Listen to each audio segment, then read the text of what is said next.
নমস্কার, কেমন আছেন সবাই? আশা করছি আপনারা যেখান থেকে দেখছেন প্রত্যেককেই আপনারা খুব ভালো আছেন। আজকে আবার চলে এসেছি নতুন একটা দুষ্টু মিষ্টি ব্লগ নিয়ে, যেখানে থাকবে অনেক কিছু নতুন। থাকবে সাক্ষ্যর দুষ্টুমি এবং থাকবে আজকে বিশেষ আকর্ষণ জন্মাষ্টমী পুজো। আমি আপনাদেরকে আগেই বলেছিলাম গোপাল এবছর আমাদের বাড়ি এসেছে বৈশাখ মাসে, তাই এই বছর প্রথম জন্মাষ্টমী। এখন সকালবেলা 10:30 মতো বাজে, আমি প্রেসারে একটু ডাল বানিয়ে নিচ্ছি, আর সাক্ষ্য একটু বায়না করেছে ছাতুর শরবত খাবে, তাই ওর জন্য ছাতুর শরবতটা বানিয়ে নিচ্ছি। আজকে ওর বাবা ওকে খাইয়ে দেবে, যেহেতু আমার কিছু কাজকর্মও রয়েছে। সাক্ষ্য কিন্তু ছাতুর শরবত খেতে ভীষণ পছন্দ করে, বাচ্চাদের জন্য এটা অনেক বেশি উপকারীও। আমি একে শরবত করেই ছাতুটা খাওয়াই, আবার অনেক সময় আমি এটাকে অন্যভাবে একটু স্মুদির মতো বানিয়ে সেইটাভাবে ওকে খাওয়ানোর চেষ্টা করি। তো যাই হোক, আজকে ব্লগটা যেহেতু জন্মাষ্টমীর বিশেষ আকর্ষণ নিয়ে, তাই আজকে জন্মাষ্টমী সম্পর্কে অনেক কিছু কথা বা অনেক কিছু গল্প আপনাদের সঙ্গে নিশ্চয়ই করব। এই গোপাল 100 বছরের পুরনো গোপাল, এবং গোপালকে আমার বাড়িতে নিয়ে এসে পুজো করার সৌভাগ্য গোপাল নিজেই হয়তো আমাকে করে দিয়েছে। আজকে আমাদের তো যেহেতু জন্মাষ্টমী আছে, তাই খাওয়া দাওয়া হবে না, কিন্তু আমরা খাবো না বলে ছোট্ট খুদে খাবে না, সেটা তো হয় না। তাই ওর জন্য একটু ভাত করব, আতপ চালের ভাত করব, একটু সিদ্ধ ভাত বাটার দিয়ে খাওয়াবো, এবং ডাল করেছি সেই ডালটা দেব, এবং ওই ডালটা দিয়ে আমাদের জন্য একটু ওটসের খিচুড়ি বানিয়ে নেব।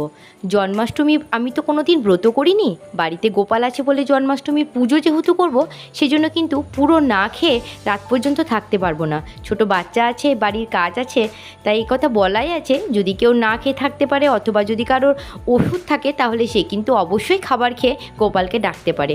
সব থেকে বড় কথা হচ্ছে মনের ভক্তি, সেটা থাকলেই কিন্তু সব কিছু উদ্ধার পাওয়া যায়। সাক্ষ্য কান্নাকাটি করছে আমার ট্রাইপডারটা নেবে বলে। এই যে আমি ওটসের খিচুড়িটা বানিয়ে নিচ্ছি, কিছুটা তুলে রাখছি সাক্ষ্যর জন্য, এটা ওকে বিকালবেলা টিফিনের সময়ই দেবো। খিচুড়ির সঙ্গে বেগুন ভাজা কিন্তু খুব ভালো যায়, তা সে যা খিচুড়ি হোক না কেন। তাই বানিয়েছি একটু বেগুন ভাজা, এবং সাক্ষ্য বেগুন ভাজা খেতে ইদানিং পছন্দ করছে। ওকে ভাতটা চটকে মাখিয়ে আমি খাইয়ে দিচ্ছি। ওকে খাইয়ে ঘুম পাড়িয়ে দেওয়ার পরে চলবে ভোগ রান্নার কাজ। যেহেতু সন্ধ্যের পর রাত্রেবেলা পুজো হবে, তাই এখন থেকে রান্নাবান্না ভোগের কিছু নেই, সেই সমস্ত সন্ধ্যাবেলা করব। এটা হচ্ছে আমার দুপুরের খাবার। খেয়ে নিয়ে সাক্ষ্যকে ঘুম পাড়িয়ে দিচ্ছি। এবার আমি একটু তালের শাঁস বের করে নিচ্ছি। আমি গ্রেটার দিয়ে তার মধ্যে তাল ঘষে তার শাঁসটা বের করে এখন আপাতত ঢাকা দিয়ে রাখলাম। এবার বানাবো কিছু তালের বড়া, তার জন্যই আমি এখানে ব্যাটারটা তৈরি করে নিচ্ছি।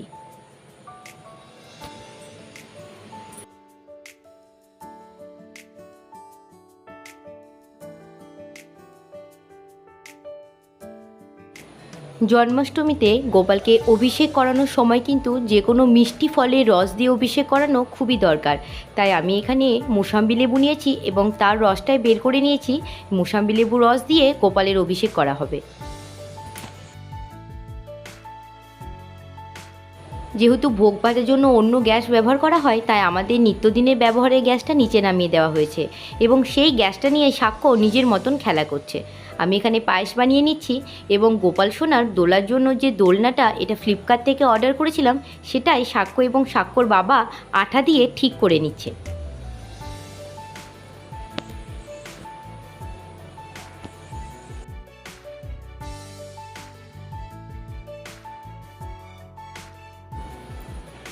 কিছু তালের বড়া ভাজবো এবং কয়েকটা পুও ভাজবো। তালের লুচি বানানো যেত, কিন্তু আমি একা ঘরে বাচ্চা নিয়ে কিন্তু তালের লুচি বানানোর সাহস পেলাম না, কারণ সাক্ষ্য কেমন দুষ্টুমি করছে সে তো আপনারা প্রত্যেককে দেখতেই পাচ্ছেন।